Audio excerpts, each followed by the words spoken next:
సికింద్రాబాద్ మెట్టుగుడి వద్ద దారుణం చోటు చేసుకుంది. తల్లి కొడుకుపై గుర్తులేని వ్యక్తులు కత్తులతో దాడి చేశారు. ద్విచక్ర వాహనంపై వెళుతున్న యశ్వంత్ రేణుకులపై 5 దుండగులు బైకులపై వచ్చి విచారరహితంగా దాడి చేశారు. స్థానికుల సమాచారంతో ఘటనాస్థలం చేరుకున్న పోలీసులు తీవ్ర గాయాల పాలైన యశ్వంత్ రేణుకును గాంధీ ఆసుపత్రికి తరలించారు. ప్రస్తుతం వారి పరిస్థితి విషమంగా ఉందని వైద్యులు చెబుతున్నారు. దాడికి కారణాలు ఏంటి అనే దానిపై దర్యాప్తు చేస్తున్నారు పోలీసులు. సో వేరేగా ఉన్నాయి కానీ అది ఎవరికి తెలియదు.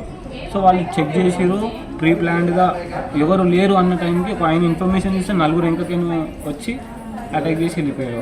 మీ అన్నయ్య ఏమని చెప్పాడా మరి ఏం జరిగింది ఏంది అనేది? మా అన్న అన్కాన్షియస్లో ఉన్నాడు, మా మదర్ కూడా అన్కాన్షియస్లో ఉంది. మా అన్న కొంచెం క్రిటికల్ కండిషన్లో ఉన్నాడు, సర్జరీ అవుతుంది. ఆయన ఛాన్స్ కొంచెం తక్కువ ఇచ్చారు. మా మదర్ అయితే కొంచెం బెటర్ ఉంది, ఆమెకు కూడా సర్జరీ జరుగుతుంది. ఇప్పుడు మా ఇంట్లో మా ఆయన మా పేషెంట్ కూడా ఒక్కతే ఉంది ఇంట్లో. ఎంతమంది వచ్చారండి టోటల్గా అరౌండ్ అంటే మాకు కూడా ఇక్కడ తెలియదు, ఎవరు కూడా లేరు ఇక్కడ. కెమెరా పరంగా చూస్తే 2 మెంబర్స్ అయితే అబ్జర్వేషన్లు ఉన్నారు, అరౌండ్ మొత్తం అబ్జర్వ్ చేస్తారు. 4 మెంబర్స్ అయితే అటాక్ అయితే వచ్చారు. ఎవరండి వచ్చింది?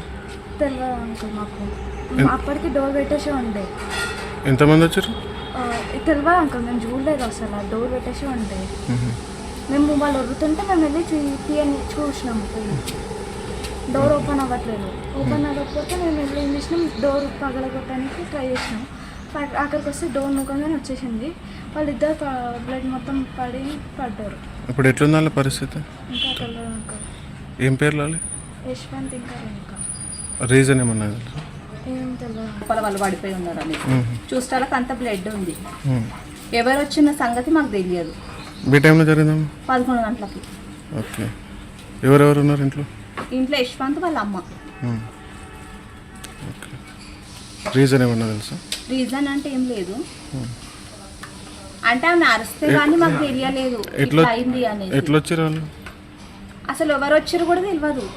మా డోర్ కూడా ఓపెనే ఉండే, మేము లోపలనే కూర్చున్నాం. బయటకు వద్దామని సరే ఫోన్ చూస్తున్నా నేను, అయితే కీకర శబ్దం బాగా వస్తుందని బయటకు వచ్చి చూస్తే డోర్ కూడా ఇతనే లాక్ చేసి ఉన్నాయి, ఏం ఓపెన్ కూడా లేదు. మళ్ళీ అందరు తోస్తే కానీ తెలియదు లోపల ఇట్లా అయిందనేసి. అందరు హాస్పిటల్కి వెళ్ళిరు ఏరియా వాళ్ళందరూ.